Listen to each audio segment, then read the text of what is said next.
মৃত্যুদণ্ডের আসামি হয়ে কারাগারে, পরে জানা গেল তিনি নির্দোষ। কক্সবাজারের আয়নাবাজের শিকার সোনা মিয়া অবশেষে কারামুক্ত হয়েছেন।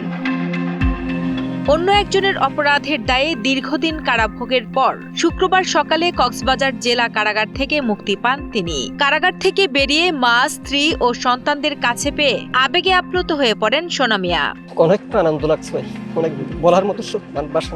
আমি একদিন এক বছরের সমান হয়ে গেছে এখানে কারাগারে। এখন নতুন জীবন, আবার নতুন জীবন ফিরে পেয়েছিলেন মতো হয়েছে আর কি। আমার অনেক ভালো লাগতেছে ভাই, আমি অনেক খুশি।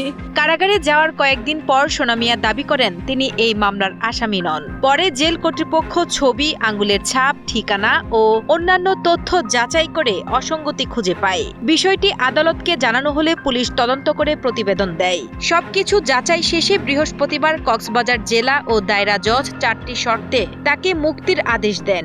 নির্দোষ হয়েও যে সময়টা কারাগারে কাটিয়েছেন সেই ক্ষত নিয়েই এবার নতুন করে জীবন শুরু করতে চান সোনা মিয়া। আমরা জীবন তো শেষ করে দিছি বাংলাদেশে। আমরা দেশে হয়ে আমরা বাঁচতে পারি না। কিভাবে ব্যাপার করছিল ওরা যদি তদন্ত সঠিক করতো, আমি আজকে আমার এই পরিণামটা হইতো না। তো সঠিক তদন্ত হোক, এরকম যদি আর যে কারণ হয় না, সঠিক তদন্ত করে। ভাই কিছু বলার বস এই মুহূর্তে হারিয়ে বলেছে আমার যদি সত্যের জয়। আমি শুধু এইটুকু বলবো, আপনারা যারা এই বিষয় নিয়ে সহযোগিতা করেছেন আমাদেরকে, আপনাদের গুণ পরিশোধ করার মতো সুযোগ আমাদের নেই। আমার তো বেশি ভালো লাগার আছে আমার ভাই নির্দোষ।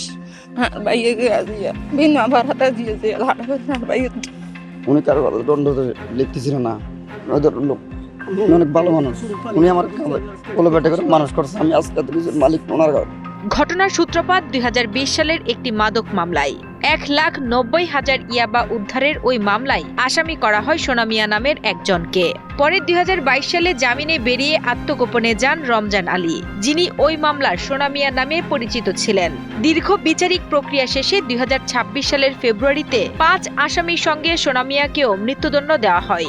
এরপর গত 23 জুন র্যাব তাকে গ্রেপ্তার করে কারাগারে পাঠায়। যখন লেবেল বলছে স্যার আমার কিসের মামলা, আমরা তো বলতে পারবো না, তখন কোর্টে গেলে বুঝতে পারবো। তখন কোর্টে দিছিল, কোর্ট থেকে এখানে সালাম দিছে। সালামের পরে তখন জানতে পারি আমি মাদক মামলা, ওদের মৃত্যুদণ্ড।